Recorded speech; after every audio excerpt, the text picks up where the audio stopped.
Hello बच्चों, देखिए question number 87 में कहता है किस तरह से कंपाउंड दिया हुआ है और देखिए आर कन्फ्यूरेशन है और ये एस कन्फ्यूरेशन है और कंपाउंड देखिए बिल्कुल सेम है, PHCHOH CH3 ठीक है। कहने का हम लोग सेम कंपाउंड है और कन्फ्यूरेशन अलग अलग है, तो स्वाभाविक बात है दोनों एक दूसरे के मिरर इमेज होंगे और ऐसे कंपाउंड दोनों एक दूसरे के क्या होते हैं बच्चों, इनांसियोमर होते हैं। वैसे भी देखिए सेम कायरल सेंटर पर सेम ग्रुप रखने वाले कंपाउंड में अगर दो कन्फ्यूरेशन R और S हो ना तो दोनों एक दूसरे के मिरर इमेज होते हैं और इसको हम लोग जो है इनांसियोमर बोलते हैं, ठीक है। 88 में हमसे बोलता है रैंक द, ठीक है, substituent group in order to decreasing priority according to the, ये उसका नाम दे दिया है तीनों साइंटिस्ट का, इसको सिप रूल बोलते हैं, ठीक है। तो इसमें क्या है बच्चों की, सबसे पहला नंबर देखिए कैसे हम लोग डिसाइड करते हैं। यहाँ पर देखिए सबसे पहला नंबर कार्बन तो तीनों में दिख रहा है। अब दूसरे में देखिए इसके पास ब्रोमीन है, तो सबसे पहला नंबर प्रायोरिटी ऑर्डर में ये सबसे ऊपर आएगा, ठीक है, सबसे सीनियर यही होगा। फिर उसके बाद अब देखिए इस कार्बन के पास 2 हाइड्रोजन है और 1 कार्बन है और इस कार्बन के पास 1 हाइड्रोजन है और 2 कार्बन है, तो प्रायोरिटी ऑर्डर में ये आएगा सीनियर और फिर ये पर आएगा, ठीक है। तो कहने का मतलब दूसरे को हमने जो है सबसे आगे रखा, फिर उसके बाद जो है फर्स्ट को रखा और फिर उसके बाद थर्ड को रखा, तो 2 1 3 हो जाएगा। 89 में जो है देखिए यहाँ पर दिया हुआ है compare the stability of the following two compounds the cis 1 ethyl 3 methyl cyclohexane. देखिए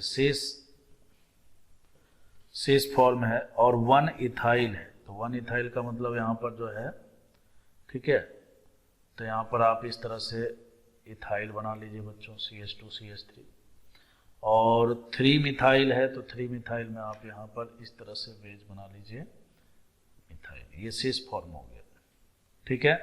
और उसके बाद जो है इसका ट्रांसफॉर्म जो है इस तरह से सेम टू सेम दिया है 1 इथाइल, तो आप यहाँ पर जो है वही CH2CH3 कर लीजिए और यहाँ पर जो है आप डैश पर जो है मिथाइल लगा लीजिए, लगा लिया।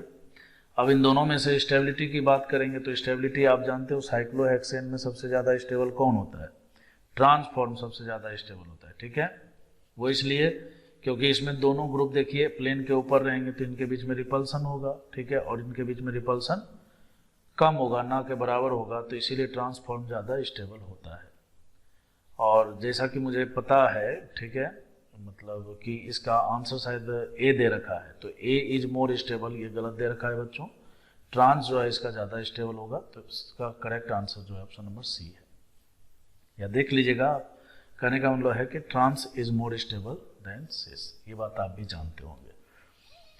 क्वेश्चन नंबर 90 में देखिए कहता है इस तरह से एक साइक्लोहेक्सेन दिया हुआ है और साइक्लोहेक्सेन जो है इसके 2 स्ट्रक्चर दिए हुए हैं, ठीक है, और दोनों स्ट्रक्चर में से यहाँ पर जो है कहने का मतलब आप जानते हो कि ये दोनों साइक्लोहेक्सेन के 2 कन्फॉर्मर्स हैं, तो ये दोनों क्या होते हैं एक दूसरे में फ्लिपिंग करते रहते हैं, बदलते रहते हैं, ठीक है।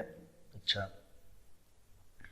अब देखिए बच्चों यहाँ पर जो है हमें ये देखना है और हमसे जो है ना इक्विलिब्रियम कांस्टेंट के बारे में पूछा गया है। आप जानते हो कि इक्विलिब्रियम कांस्टेंट जो है केमिकल इक्विलिब्रियम के कॉन्सेप्ट से, जैसे मान लीजिए ये ए है और ये मान लीजिए कि इस तरह से बी है, तो आप जानते हो कि बी का कॉन्सेंट्रेशन बटे का ए का कॉन्सेंट्रेशन होता है ना।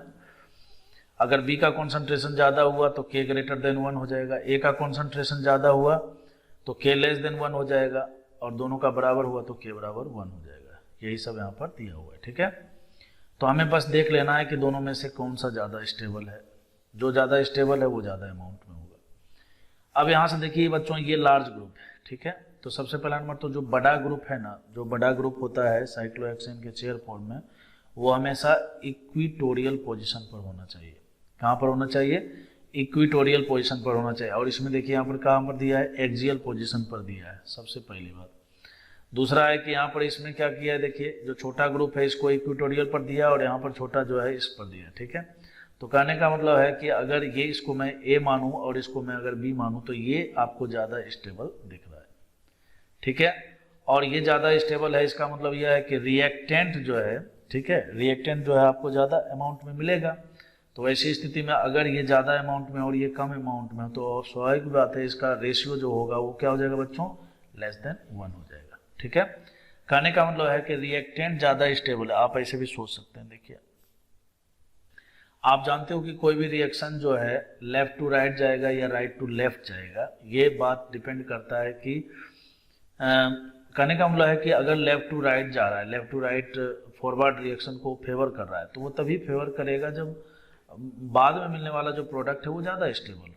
ठीक है, तो यहाँ पर क्या हो रहा है, पहले वाला ही स्टेबल ज़्यादा है, तो इसका मतलब क्या है, एक प्रकार से बैकवर्ड रिएक्शन को फेवर कर रहा है। ठीक है, तो कहने का मतलब यह है कि ये वाला अमाउंट जो है ज़्यादा होगा, तो आप इक्विलिब्रियम कांस्टेंट के हिसाब से इस तरह से आप डिसाइड कर सकते हो। ठीक है बच्चों, तो ये रिएक्टेंट को ज़्यादा फेवर करता है। क्यों? क्योंकि ये ज़्यादा स्टेबल है। ठीक है, तो मैं उम्मीद करूँ ये आपको समझ में आ गया होगा। अब हम लोग नेक्स्ट क्वेश्चन देखते हैं।